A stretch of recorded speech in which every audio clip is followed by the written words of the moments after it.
Hey guys, this is a market update. Is this the bottom for Bitcoin? I've got some evidence here that we can go through. So we're going to look at this first. Timestamps in the description as always. Binance are coming out with $1 billion industry fund, as you can see here. Yesterday, Binance allocated another billion to the industry recovery initiative, all in BUSD. If we can actually look at Etherscan right here, we can actually see the address that they have that $1 billion in. For right now, it is just $1 billion. So I'm not sure if CZ from Binance is talking about a $2 billion fund or not, but you can see $1 billion of BUSD right in here that is going towards investing in what they call otherwise good projects. This, in my opinion, will have absolutely no effect on Bitcoin whatsoever. This is for the crypto side, Binance Smart Chain side, Ethereum side projects that are much smaller. And so I don't think this is going to have any real effects apart from some, just potentially better news in the news cycle. Coming to Bitcoin though, and how this is reacting, I've got some on-chain data here that we're going to look at in terms of where are we in the cycle, because we're coming to the trough of the cycle right now in terms of the halving cycle. And so looking forward, each halving cycle previously has seen a bottoming process and then a climb up into the next halving. And so we need to know where we are. As you can see on Bybit right here, Bitcoin, even though the FTX debacle and it was so widespread in terms of the news, we actually only dropped 24% from the recent price that it was, which is less than the other two times. We have the lunar thing here, and then we have Celsius here, and all of those blow up. So we're actually getting a much smaller reaction. Now we are consolidating right here at this level. I would say that 15,000, that price that we got to is a support level, but this price action is not bullish at all.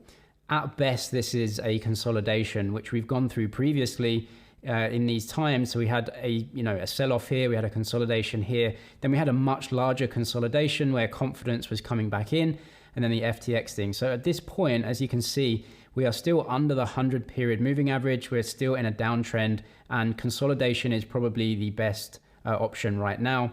We might get a small relief.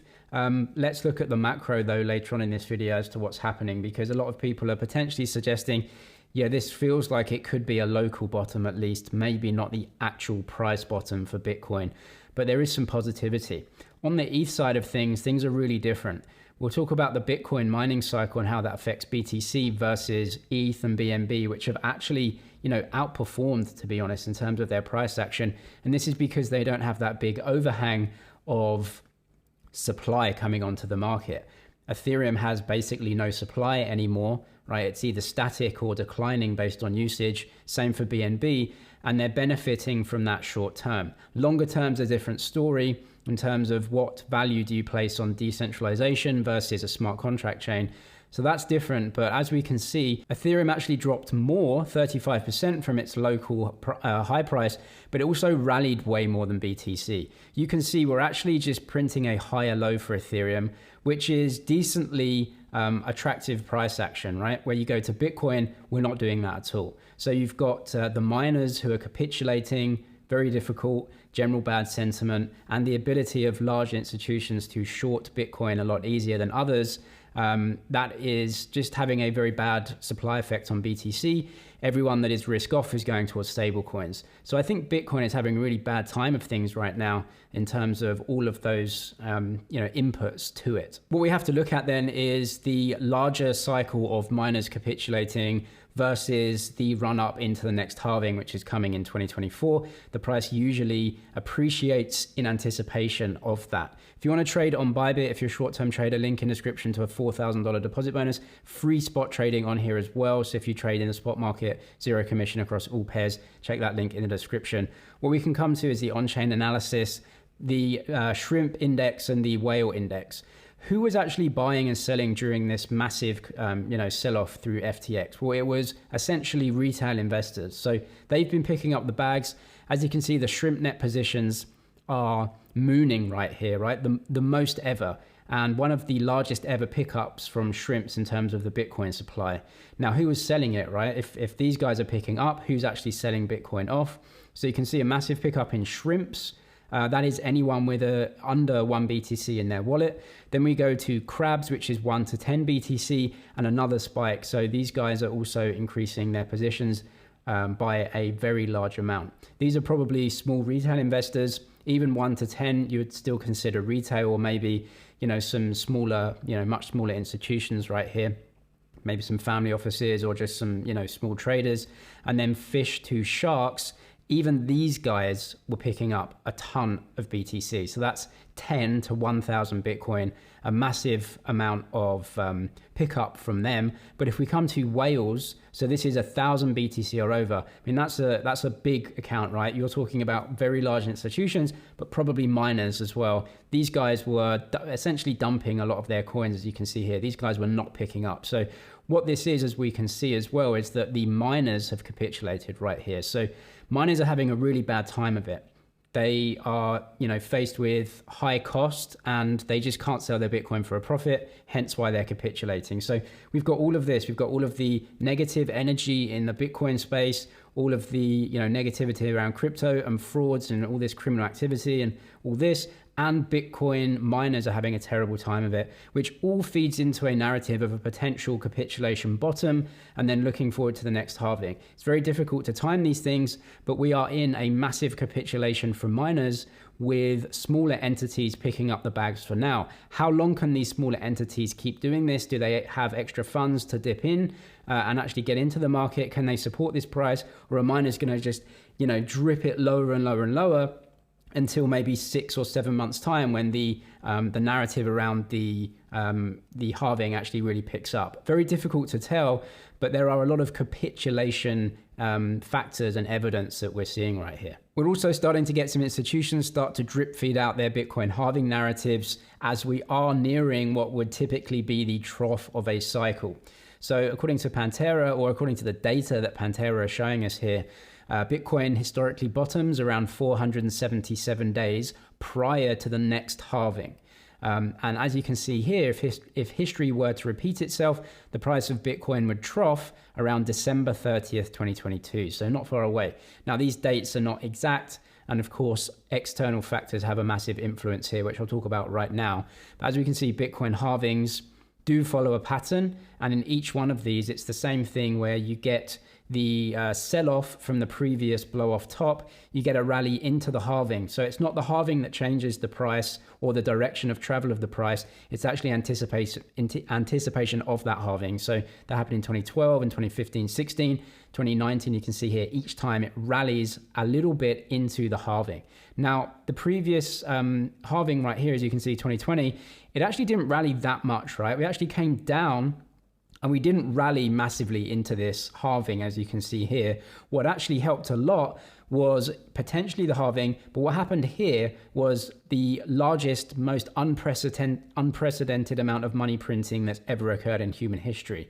And that pushed us up to this level. So I think we have to come off this a little bit, and we may even consolidate way longer than usual without that kind of upswing. You have a lot of people in this trade now. You also have Bitcoin with the ability to be shorted on CME, which it never has before. And so, people are maybe, especially miners, may actually be looking at the supply that they're getting, trying to sell it forward and things like that. There's a lot going on. And so we may, in my opinion, see a extended consolidation here, as Bitcoin is just a different thing than it was before. Plus, we can also see each halving has a smaller effect on the price each time, because the amount of Bitcoin that is taken off supply as a percentage of the existing coins is much less each time. So this is what Pantera have: 35K at the halving, 150K alpha. You also have Cathie Wood coming out saying within 7 years, Bitcoin will be $1 million a coin. This is absolutely insane, absolutely insane. $1 million a coin is, tens of trillions of dollars worth of money that flows into Bitcoin. That's just impossible, in my opinion. But over the short term, some good news for BTC. US dollar currency index, we had this parabolic move in the dollar that has just absolutely crushed all risk assets. This has clearly broken down at this point. This is generally a decent sign for the very, very long tail of risk, right? So the, way out on the risk curve, which Bitcoin and crypto is, this is typically the best news for that, because it shows that the economy is having weakness, dollar weakness, potentially rates going down. So from a technical sense, this is much better for BTC. But in a general sense, a recession isn't good for anyone, and BTC as well. So they kind of balance each other out, in my opinion. And as we can see here, this is really important. Don't listen to what the Fed says. They are not here to hold your hand through the market and start making you money. They tell you things that they want you to do in terms of where they think, well, the Fed's job is to control supply and demand within the economy, and it's your job to understand how they try and manipulate that narrative and then make money off the back of that as an investor. As you can see here, we are up at this peak. You can see this tiny blue line right here. This is what we drew like 6 months ago as the top of rates, and we touched it and then came off of it. Now, is there risk that we are going to double top and then break through this again? I don't think so. I think that's a very, very low percentage, because inflation is objectively coming down around the world now. You see it across Asia in some of the inflation rates there, and you see it in the US starting to drip down. So the direction of travel to me is very clear. Also, we have 20 or 30 years worth of history right here in the US Treasury 2 years, and you can see it never ever double tops. Okay, once it reaches a top, it reaches there for a very small amount of time and then falls off. So there is no double top, there is no up and pause and breakthrough from a peak in the cycle. Now, are we at that peak in the cycle? Or are we maybe pausing, as you can see here, before another peak? I don't think we're pausing for another peak, because I think inflation is coming down, and that's what the data is showing us. And so I don't personally think this is a pause before another peak. I don't think that's happening, because we're seeing inflation come down. We're seeing all of these recessionary indicators. Jobs are starting to tick down, right? More joblessness. And so I don't think this is a peak, a pause before a peak. I think this is the peak. Now, whether we stay here for a while or not, the direction of travel is more positive towards risk assets and crypto, because I think the direction of rates is probably more probably to the downside rather than to the upside. So this is a lot of data here. This is the very long-term trend line, as you can see here, that I think will come back towards. Remember, rates are just going down. They are not in an uptrend over the long term, definitely downtrend, which is obviously over a very long time scale better for something like Bitcoin with a fixed supply. Bull markets require a catalyst to start, and I think there are two when it comes to crypto. The first one is a Fed flip, which I think won't happen in this calendar year, but it definitely will happen towards the start of the next calendar year if the data continues onwards like it is, and it is doing that. So that's my opinion on that one. Now, the data we've seen before is that, yes, stock market earnings will come down and the economy data will still be coming down, but the stock market will flip way before that. The stock market prices in the future, not the now. And economic data is from the past, and the market prices in the future. The market always goes up before the economy bottoms. That's just what happens. And so as an investor, make sure you understand that dynamic. The second thing with crypto is some sort of good regulation, probably stablecoin regulation that lets people enter this. BlackRock, Fidelity, Citadel, they're all coming in, and they are the world's biggest market makers and institutions. They are coming in, and you don't want to be on the sidelines when they start doing things. You want to get in before that. That's in my opinion anyway. But for right now, the next few months, it's a bottoming process where we could just have weakness and some rallies, but nothing major is going to happen in my opinion. If you want to trade short term on Bybit, link in description to a deposit bonus on that. And they're still doing completely commission-free spot trading on their platform as well. Check that link down below. I'm James with MoneyZG. Cheers for watching, and I'll see you in the next one.